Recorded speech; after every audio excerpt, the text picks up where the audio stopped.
Hi everyone, Honkai Star Rail 3.3 main story quest released last week. Typically, I would progress through the story at my own pace. However, due to Cypher's weekly boss material is tied to the story, I forced myself to complete it within 2 days.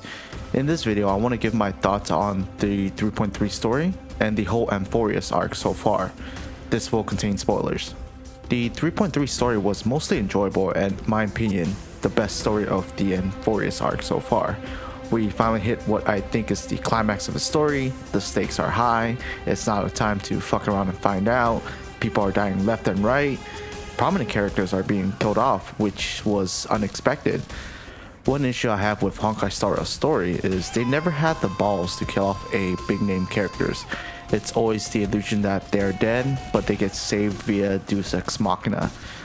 For example, Firefly was originally intended to die during the Penacony arc, but was saved by Sparkle, or Zhao Q, who was held captive and survived Hulei's attack.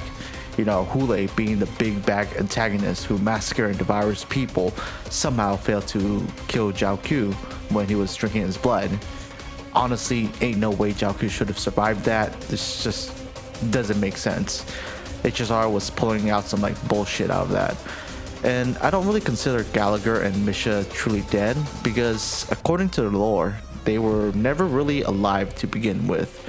So I hope these characters in Amphorius stay dead.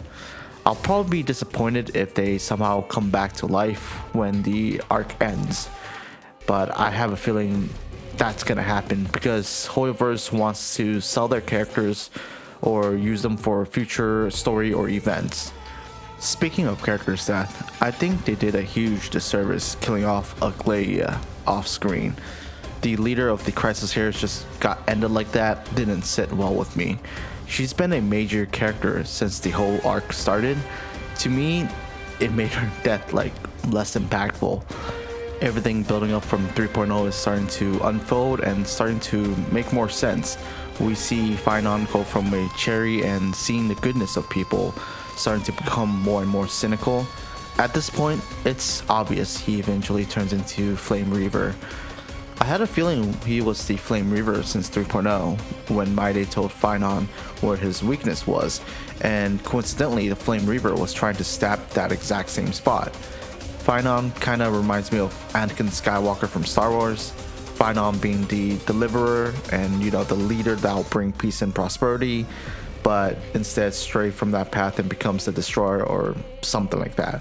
In general, I think the pacing for the Amphorius arc is all over the place. 3.3 is good, but when I think about how much time you need to invest to get to 3.3, it's more than 20 plus hours.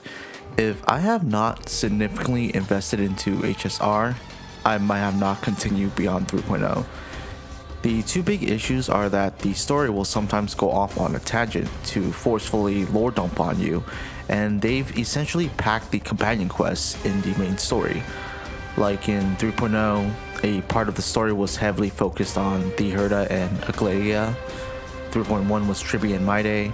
3.2 was Anaxa and Castoris. Hoyoverse is intentionally doing this to sell their characters, and it works. It worked on me. I had no intention on pulling on Rappa until I learned about her backstory, and I have not used Rappa after that patch. They want to get their player base to get parasocial with their characters.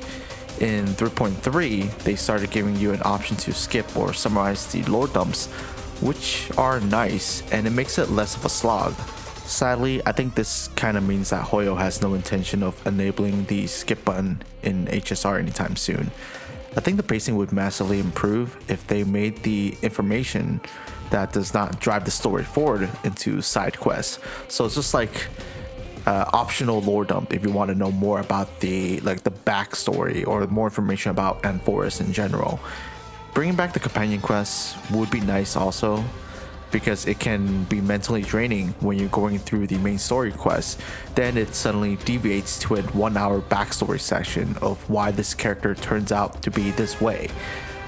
But the chances of that happening are slim because it probably hurts Hoyoverse's bottom line. There's probably internal data showcasing sales going up when they incorporated the character's companion quest with the main story. They might change it if they see a significant decrease in their play base, or if a lot of CN players complains about it. That's my opinion. As for the story presentation, for the most part, I think it's fine, but it's kind of very underwhelming if you factor in how much money Hoyoverse is making from Honkai Star Rail. I'm confident Hoyoverse is able to produce good story presentation because their cutscenes, 3D animations, character animations, and environmental animations are high quality for gacha standard. I think they've just become complacent. An example would be a flashback in 3.3 where Finon, Casters, and Hyacine attends one of Anaxa's lectures, and everyone is sitting besides those three. What that looks like to me is Hoyo is lazy to make sitting animations, probably because they don't want to deal with the clippings on their outfits. Throughout the Amphorius arc, I had to take breaks with each POV change, and I think it's because I got either exposition or lore dumped on, or because the story presentation sometimes makes it feel like I'm attending a meeting. So I don't know. For me, when I work, after a meeting, I had to take like a couple minute break before I could reset again. So that's how I function. So I'd had to take a step away just to process all the information that was presented to me. On the bright side, the cutscenes goes really hard when we do get them. As for sound design, I use the JP voiceover, so my experience on it might be different than yours. I fully transitioned to JP voiceover because it felt weird that some of the voice were missing in English. I don't think I'll be using English voice anytime soon. After switching over to JP, I've never had any issue with the voice acting. The background music in Amphorius was good. I didn't find any issues with the sound design overall. It's simply good all around the board. In my opinion, one of HSR's strong points is the character development. HSR goes really in depth in the backstory, trauma, motivation for their character's action.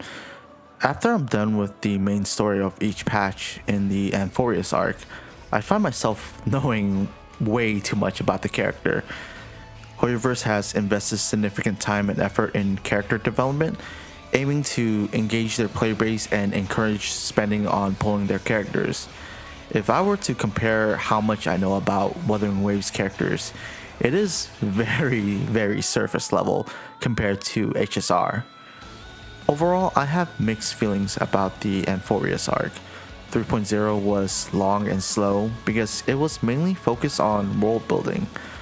3.1 to me focused more on introducing the other main characters of this arc and heavily focused on Maide and Tribi's past. 3.2 was a little interesting with the politics between the Chrysos Heir and the Elder Council.